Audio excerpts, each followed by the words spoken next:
అతన్ని మీరే చెప్పారుగా, మార్పు రాదు మారడు అని. కానీ చేస్తూ ఉంటే చూస్తూ ఊరుకోవడమేనా అనేది నా ప్రశ్న.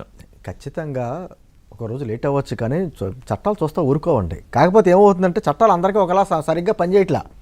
ఒక వ్యక్తికి ఒకలాగా, మరో వ్యక్తికి మరోలా పనిచేస్తున్నదే కదా ఈ దేశంలో జరుగుతుంది. అదే కదండి ఇప్పుడు ఈ ఘటన ఉంది సార్. ఇప్పుడు మనం ఏదైనా శుభకార్యానికే లేకపోతే కొత్తగా కారు కొనుక్కుంటే నిమ్మకాయ పెట్టి నిమ్మకాయ తొక్కిస్తాం.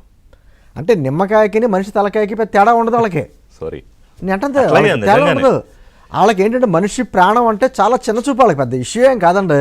ఇప్పుడు తన అధికారం గురించి సొంత బాబాయిని లేపేసినటువంటి వ్యక్తుల్ని పక్కన కూర్చోబెట్టుకుంటాం, లేకపోతే వాళ్ళకి మద్దతు చెప్పినటువంటి వ్యక్తి, పైగా పాపం చిన్నపిల్లాడు అన్నాడు. పాపం చిన్నపిల్లాడు అదే విషయంలో పాపం చెవిరెడ్డి అన్నాడు. ఇంకా ఆస్తి గురించి తల్లిని చెల్లిని కూడా బయటికి గంటేసిన వ్యక్తి, ఒక సామాన్య దళిత కార్యకర్త గురించి అతను పట్టించుకుంటాడని చెప్పి మనం ఏ విధంగా అనుకుంటాం?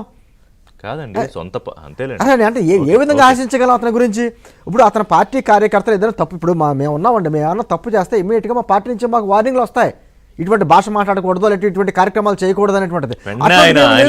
సంతకం పెట్టి స్టాంప్ వేసి రిలీజ్ చేసేస్తాడు, ఇమీడియట్ గా అంటాడు, లేకపోతే సస్పెన్షన్ ఉంటాయి. చంద్రబాబు నాయుడు గారు అయితే 24 గంటలు తిరగకుండా అరెస్ట్ చేస్తారు. అంటే ఇప్పుడు జగన్మోహన్ రెడ్డి గారి భార్య గురించి మాట్లాడినందుకు సోషల్ మీడియాలో యాక్టివ్ ఇమీడియట్ గా అతన్ని అరెస్ట్ చేయించారు.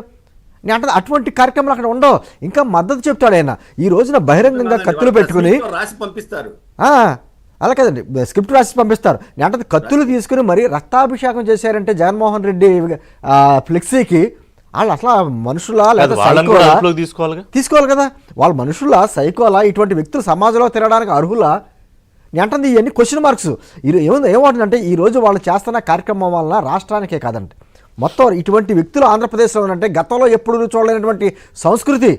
ఎక్కడో బీహార్లో జరిగేయట, లేకపోతే ఎక్కడో జరిగేయట అనుకునే వాళ్ళం తప్ప, ఇది ఆంధ్రప్రదేశ్లో ఇటువంటి సంస్కృతిని ప్రేరేపిస్తున్న వ్యక్తుల్ని ఎందుకు కట్టడి చేయకూడదు, అటువంటి పార్టీలను ఎందుకు నిషేధించకూడదు ముందు అంటుంది.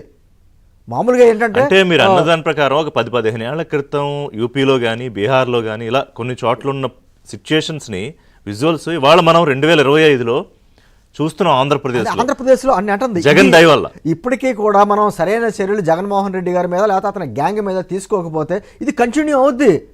నేను అదే అండి ఇందా మాట్లాడుకున్నట్టు అతను పదే నిరూపిస్తున్నాడు, మా ఉన్మాదం ఇలాగే ఉంటుంది, మా 2.0 అంటే ఇదే, మేము చూపిస్తున్న సినిమా అంటే ఇదే, ఖచ్చితంగా ఇలా ఉంటుందంటే అతను స్పష్టంగా అతను చాలా ప్రాక్టికల్గా ఉన్నాడండి అతను. ఎందుకంటే అతను మామూలుగా ఆర్థిక నేరాలే చాలా ప్రాక్టికల్గా చేశాడు. రామకృష్ణ గారు కూడా గుర్తునే ఉంటుంది, చిదంబరం గారి కేసు వాదిస్తున్నప్పుడు ఢిల్లీ కోర్టులో ఆర్థిక నేరాల గురించి విషయం వచ్చినప్పుడు ఇటువంటి ఆర్థిక నేరాలు చేసే వ్యక్తులు చాలా ప్లానింగ్తో వెళ్తారని చెప్పేసి అక్కడ ఢిల్లీలో ఉన్నటువంటి ఒక హైకోర్టు అడ్వకేట్ ఆయన అన్నారండి. ఆయన దానికి ఉదాహరణకి జగన్మోహన్ రెడ్డి పేరు చెప్పాడు. ఆయన ఆర్థిక నేరాలు చేయడంలోనే అత్యంత ప్లాన్డ్గా ఉండే వ్యక్తి. ఇటువంటి విషయంలో ఆర్థిక నేరస్తులు ఉగ్రవాదుల కంటే కూడా ప్రమాదం అంటే అటువంటి మెంటాలిటీ ఉన్న వ్యక్తి, అటువంటి విధానంలో ఉన్న వ్యక్తి. ఇందాక ఏదో స్క్రోలింగ్ కూడా నేను చూస్తున్నాను, ఎవరో బెల్ట్ బాంబ్ పెట్టుకుని చర్చిలో వెళ్ళాడట, 30 మందిని హతమార్చడానికి అతను చేసాడట. మరి అంతకంటే క్రూర వ్యక్తి కదా జగన్మోహన్ రెడ్డి మెంటాలిటీ, అతని విధానాలు కానీ అతనికి ఉన్నటువంటి గ్యాంగ్ అంతా కూడా మీకు అర్థం అవట్లా. అతని గ్యాంగ్ కూడా అతను సంతృప్తిపరచడానికి, అతని కళ్ళల్లో ఆనందం గురించి చూడడానికి ఎంతగానో తెగిస్తున్నారు. జగన్మోహన్ రెడ్డి అధికారం గురించి ఎంతగానో తెగిస్తాడో అతని గ్యాంగ్ కూడా జగన్మోహన్ రెడ్డిని సంతృప్తిపరచడానికి ఎంతైనా తెగిస్తున్నారు. రామకృష్ణ గారు, ఇప్పుడు మా శ్రీనివాస్ గారు ఏమంటారంటే అసలు ఇలాంటి ఉన్మాద శక్తులు, అసాంఘిక శక్తులు రాష్ట్రంలో ఎలా తిరుగుతారు?